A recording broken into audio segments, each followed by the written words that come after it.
என் பேரு பிரியா. எனக்கு இப்ப கல்யாணமாகி 1 வருஷம் ஆச்சு.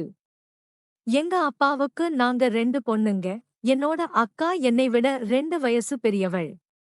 அவளுக்கு கல்யாணமாகி இப்ப 3 பிள்ளைங்க இருக்காங்க. நானும் என்னோட கணவரும் இப்போ தனியாதான் வாழ்ந்துட்டு வரோம். என் மாமியார் மாமனார் சொந்த ஊர்ல இருக்காங்க. என்னோட அக்கா சென்னையில இருக்கா. நாங்க இப்ப தனியா இருக்கறதுனால தினமும் நைட்டு கணவன் மனைவியா ரொம்பவே சந்தோஷமா இருப்போம். உண்மையே சொல்லணும்னா என்னோட கணவரை விட எனக்குத்தான் ஆசை அதிகம். நான் தினமுமே அவரை தனிமையில் இருக்க கூப்பிடாமல் எனக்கு தூக்கமே வராது. ஒரு நாள் கூட நாங்க சந்தோஷமா இல்லாமல் தூங்குவதே கிடையாது. பல நாள் என்னோட கணவரை நான் 2வது ரவுண்டுக்கு கூட கூப்பிடுவேன். ஆனா அவரு என்னால முடியாது, எனக்குதான் தூக்கம் வருது. நானே வேலைக்கு போயிட்டு ரொம்ப டயர்டா இருக்கேன்னு சொல்லிட்டு படுத்து தூங்கிருவாரு. இதுல சோகமான விஷயம் என்னன்னா, எனக்கு கல்யாணமாகி 1 வருஷமாகியும் குழந்தை உண்டாகல. எங்க அம்மாவுக்கு இது ரொம்ப வருத்தமா இருந்துச்சு. என்னோட அக்கா கல்யாணமாகி 1 வருஷத்துக்குள்ளேயே ஒரு ஆம்பள பிள்ளையை பெத்துட்டா. திரும்பவும் 1 வருஷத்துக்குள்ள இன்னொரு பிள்ளையையும் பெத்துட்டா. இப்படி இருக்கப்போ எனக்கு மட்டும் கல்யாணமாகி 1 வருஷத்துல குழந்தையே உண்டாகல. இது எங்க அம்மாவுக்கு ரொம்ப வருத்தமா இருந்தது. அதே சமயம் என்னோட மாமியாரும் இதை சொல்லி சொல்லி ரொம்ப கவலைப்படுவாங்க. இதை பார்த்த என்னோட அம்மாவும் டாக்டர்ட்ட போயிட்டு காட்டுவோமான்னு கேட்டாங்க. ஆனா நாங்க டாக்டர் கிட்ட எல்லாம் போகவே இல்லை. அப்படி இருக்கும்போது என்னோட அக்கா புருஷன் ஒரு நாள் போன் பண்ணாரு.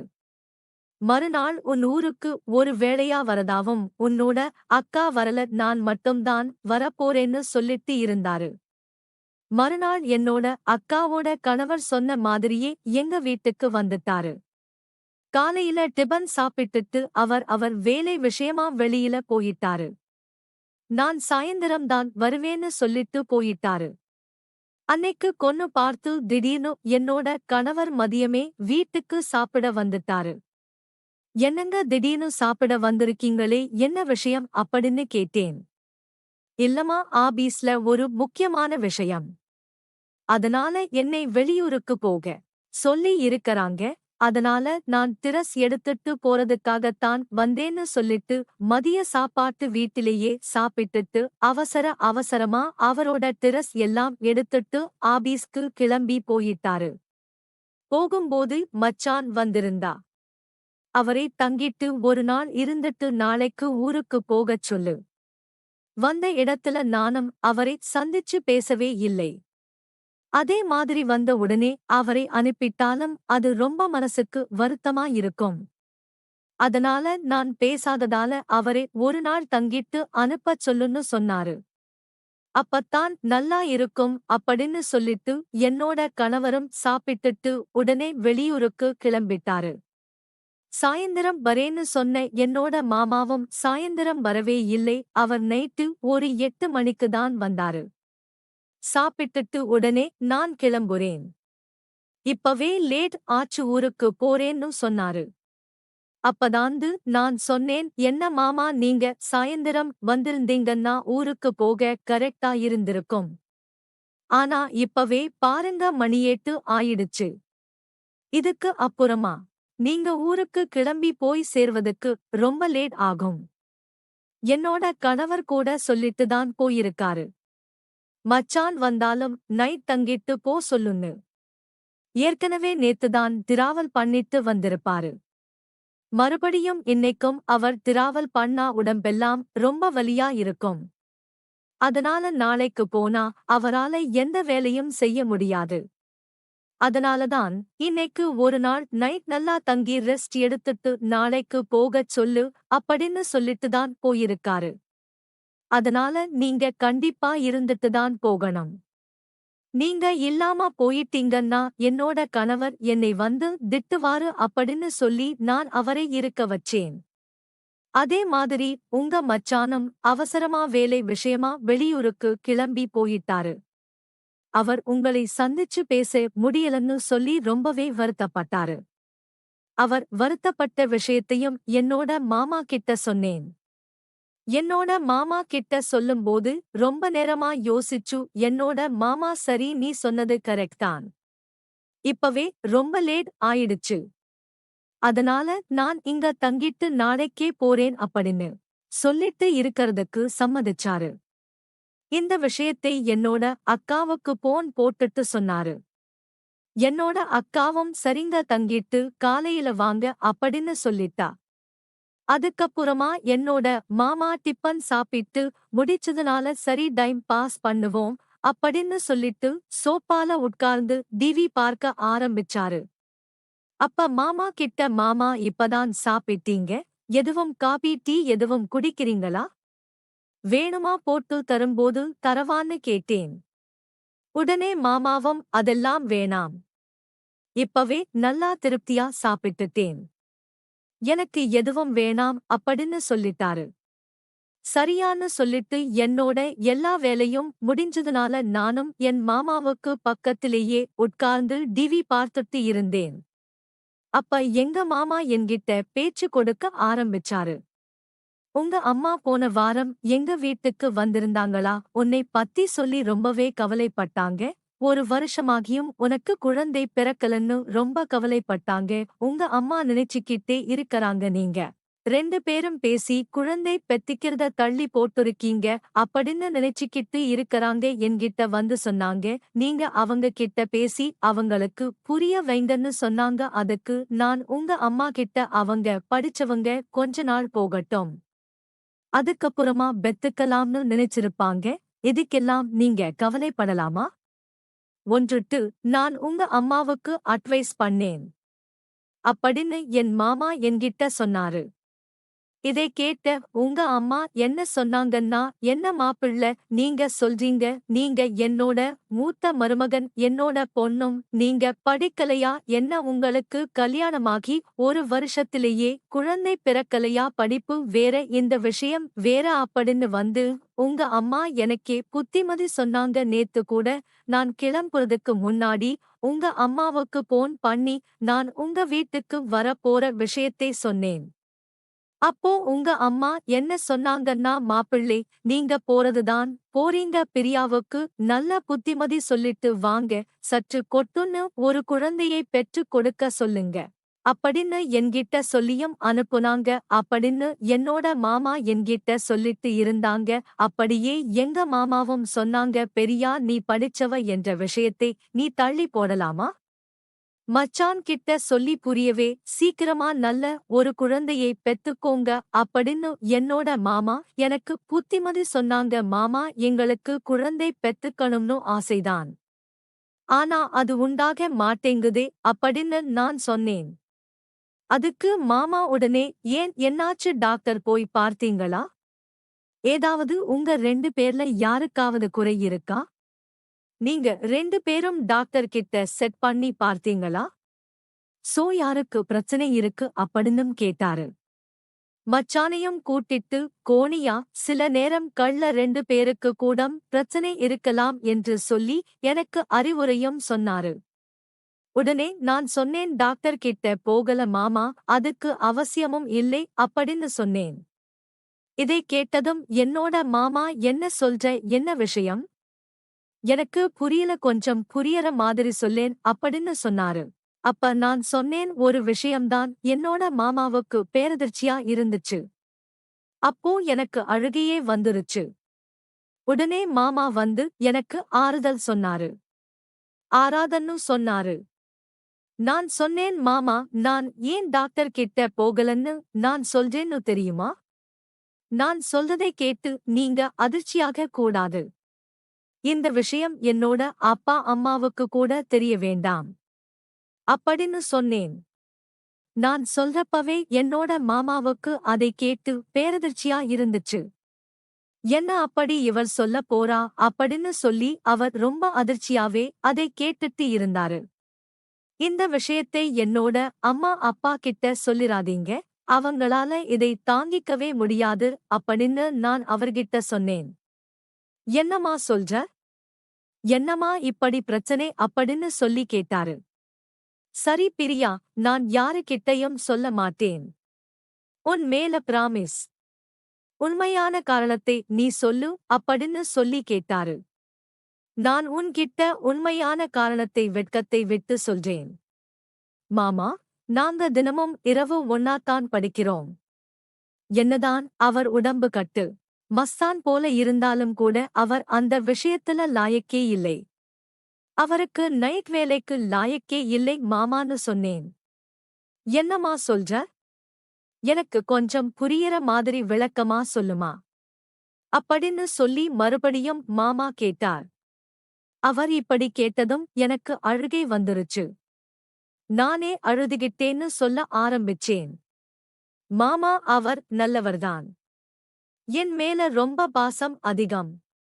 ஆனால் அவரது எண்ண கர்ப்பமாக்குற அளவுக்கு இருக்காது. அது மட்டுமில்லாமல் அவரால் 5 நிமிஷத்துக்கு மேல தாக்கு பிடிக்க முடியாது. அப்படியே அவர் கஷ்டப்பட்டு என் கூட இருந்தாலுமே அதுல அணுக்களே இருக்காது. ஏன் இப்படி இருக்கு என்ன எதுன்னு சொல்லி நம்ம டாக்டர் கிட்ட போகலாம்னு நான் கூப்பிட்ட பார்த்தேன். ஆனா அவர் வர மறுத்துட்டாரு. சரி, நான் ஏன் இவருக்கு இப்படி இருக்கு அப்படின்னு சொல்லி நெட்டில் சர்ச் பண்ணி பார்த்தேன். அப்பதான் எனக்கு ஒரு விஷயம் புரிஞ்சது. ஆண்களுக்கு அணுக்கள் அதிகமா இருந்துச்சுன்னா கட்டியா இருக்கும். அணுக்களே இல்லாம இருந்தா ரொம்ப தண்ணி மாதிரி இருக்கும்னு சொல்லி போட்டிருந்துச்சு. அப்பத்தான நான் புரிஞ்சுக்கிட்டேன். என்னோட கணவருக்கு அந்த பிரச்சனை இருக்கு. அதனாலதான் குழந்தையே உருவாக முடியல அப்படின்னு சொல்லி நான் புரிஞ்சுக்கிட்டேன். அப்படின்னு என்னோட மாமா கிட்ட சொல்லி கதறி கதறி அழுதேன். இப்படி இருக்கும்போது எப்படி மாமா எனக்கு குழந்தை பிறக்கும்? நானும் அவரை ஹாஸ்பிடலுக்கு கூப்பிட்டா கூட அவர் வரமாட்டேங்கிறாரு. அவர்கிட்ட உங்களுக்கு ஆண்மையே இல்லை, உங்களுக்கு அணுக்களே இல்லை அப்படின்னு சொல்ற தைரியம் எனக்கு இல்லை. அது அவரே வந்து தெரிஞ்சுக்கணும். ஆனால் அவர் அதுல கவனமே செலுத்த மாட்டேங்கிறாரு. அவரை பொறுத்தவரைக்கும் அவர் ஆரோக்கியமா தான் இருக்காரு. தான் ஒரு ஆம்பளை அப்படிங்கிற நினைப்புதான அவருக்குள்ளேயே இருக்கு. இந்த நம்பிக்கையை நான் எப்படி மாமா உடைக்க முடியும்? அவன்கிட்ட போய் நீங்க ஆம்பளையே இல்லைன்னு என்னால எப்படி சொல்ல முடியும்? என் மேல் அன்பாவும் பாசமாவும் இருக்காரு. அப்படிப்பட்ட மனுஷனோட மனசை நோகடிக்க நான் விரும்பல. மாமா அப்படின்னு சொல்லிட்டு அழுதுகிட்டே இருந்தேன். அப்ப என்னோட மாமா என்கிட்ட வந்து அழாதம்மா அப்படின்னு சொல்லி எனக்கு ஆறுதலும் சொன்னாரு. அப்ப நான் அவர் மேல சாஞ்சிக்கிட்டேன். அப்பா அவர் என்னோட கண்ணெல்லாம் தடவி விட்டாரு. ஆறுதலா சில வார்த்தைகளையும் சொன்னாரு. அப்படியே சொல்லிட்டு இருக்கும்போது நான் இன்னும் கொஞ்சம் பழம் கொடுத்து அவர் மேல சாஞ்சிக்கிட்டேன். அப்ப நான் அழுதுகிட்டே என்னோட மாமா கிட்ட ஒரு விஷயத்தை சொன்னேன். மாமா, நான் சொல்றேன்னு தப்பா எடுத்துக்காதீங்க. ஊர்வாயை அடைக்கிறதுக்கு நீங்க நினைச்சா எனக்கு உதவி செய்ய முடியுமா அன்னு சொன்னேன். என்னம்மா சொல்ற? எனக்கு புரியலையே, புரியற மாதிரி சொல்லு அப்படின்னு சொன்னாரு. இல்ல மாமா, நீங்க நினைச்சா எனக்கு ஒரு குழந்தையை காத்து கொடுக்க முடியும் அப்படின்னு சொன்னேன். இதை கேட்டதும் என்னோட மாமா அதிர்ச்சியாகிட்டாரு. என்ன இப்படி எல்லாம் பேசுற, இந்த மாதிரி எண்ணத்துல என்கிட்ட நீ பழகாத அப்படின்னு கோபப்பட்டாரு. இல்ல மாமா, என்னோட நிலைமையை நீங்கதான் புரிஞ்சுக்கணும். இந்த விஷயத்தை நான் எங்க அப்பா அம்மா கிட்ட கூட நான் சொல்லல. அவங்க மனசு நோகும். இப்ப அவங்களுக்கு இருக்கக்கூடிய ஒரே பிரச்சனையே எனக்கு குழந்தை இல்லைங்கிறதுதான்.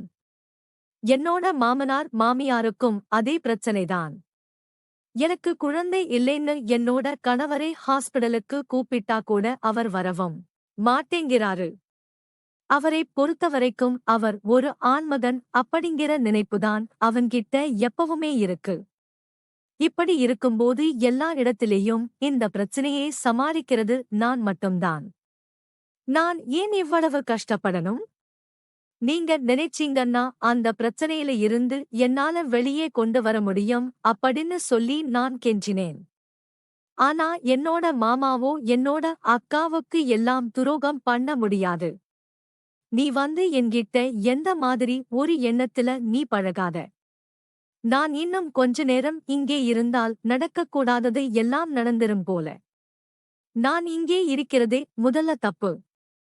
நான் இப்ப உடனே கிளம்புறேன் அப்படின்னு சொல்லிட்டு என்னோட மாமா வீட்டை விட்டு கிளம்புறதற்கு உடனே பெட்டி பிடிக்க எல்லாம் எடுத்துக்கிட்டு கிளம்ப முயற்சி பண்ணாரு.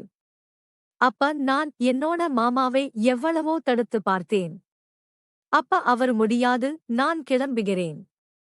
நான் இன்னும் கொஞ்ச நேரம் இங்கே இருந்தேன்னா நடக்கக்கூடாத தப்பு எல்லாம் நடந்துரும் அப்படின்னு சொல்லிட்டு அவர் உடனே கிளம்பினார்.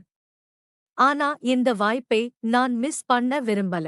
நான் இன்னைக்கு எப்படியாவது மாமாவோடு இருந்து கர்ப்பமாயிடணும் அப்படின்னு சொல்லி முடிவு பண்ணேன். அப்ப என்னோட மாமா வீட்டை விட்டு கிளம்பும்போது நான் ஓடிப்போய் அவரை கட்டி பிடிச்சுக்கிட்டேன். கட்டிப்பிடிச்சதுமே மாமா விடு என்ன விடுன்னு சொன்னாரு. ஆனால் நான் அவரை ரொம்ப இறுக்கமா பிடிச்சுக்கிட்டேன். ஒரு கட்டத்துல மாமா வல முடியல. அதுக்கப்புறமா அவர் என்னோட கட்டுப்பாட்டுக்குள்ள வந்துட்டாரு. எனக்கும் குழந்தை தேவைப்பட்டதுனால அன்னைக்கு என்னோட மாமாவை நான் கர்ப்பமாக்குறதுக்காக யூஸ் பண்ணிக்கிட்டேன். அன்னைக்குத்தான் ஆண்மையோடு இருக்கக்கூடிய ஒரு ஆண்மகனோட தாம்பத்தியத்தில் ஈடுபட்டு எப்படி இருக்கின்றது என்பதை நான் உணர ஆரம்பிச்சேன். அப்ப எனக்கும் என்னோட மாமாவுக்கும் எல்லாமே நடந்து முடிஞ்சிருச்சு. கொஞ்ச நேரம் நாங்க 2 பேரும் ரெஸ்ட் எடுத்தோம். அதுக்கப்புறம் நான் என்னோட மாமாவை என்னோட வாங்கன்னு கூப்பிட்டேன். அவரும் அப்போ எந்தவித எதிர்ப்புமே தெரிவிக்கல. அன்னைக்கு மறுபடியும் 2வது முறையா அன்னைக்கும் இரவு நானும் மாமாவும் பொன்னாவும். அப்ப என்னோட மாமா கேட்டாரு, நமக்குள்ள எல்லாமே நடந்துருச்சு. இப்ப நீ கர்ப்பமாயிட்டா உன்னோட கணவருக்கு சந்தேகம் வராதா அப்படின்னு கேட்டாரு. இல்ல மாமா, சந்தேகம் எல்லாம் வராது. நானும் என்னோட கணவரும் தினமும் சந்தோஷமாதான் இருப்போம். அதனாலதான் நான் கர்ப்பமாயிட்டேனா அவரோட குழந்தை இது அவரால்தான் கர்ப்பமாயிட்டேன் அப்படின்னா அவருக்கு நிச்சயமா சந்தேகம் வராது. அவரை பொறுத்தவரைக்கும் அவர் ஒரு ஆண்மகனாதான் இருக்கிறார் என்கிற நினைப்பு அவருக்குள்ள வந்து எப்பவுமே இருக்கு. அதனால டவுட் எதுவுமே வராது அப்படின்னு நான் சொன்னேன். உடனே என்னோட மாமாவும் சரி அப்படின்னு சொல்லிட்டு நாங்க 2 பேரும் தூங்கிட்டோம். அதுக்கப்புறம் என்னோட மாமா ஊருக்கு போக கிளம்பிட்டாரு. நானும் சரி மாமாவுக்கு தேவையான சாப்பாடு எல்லாம் சமைச்சிட்டு இருந்தேன்.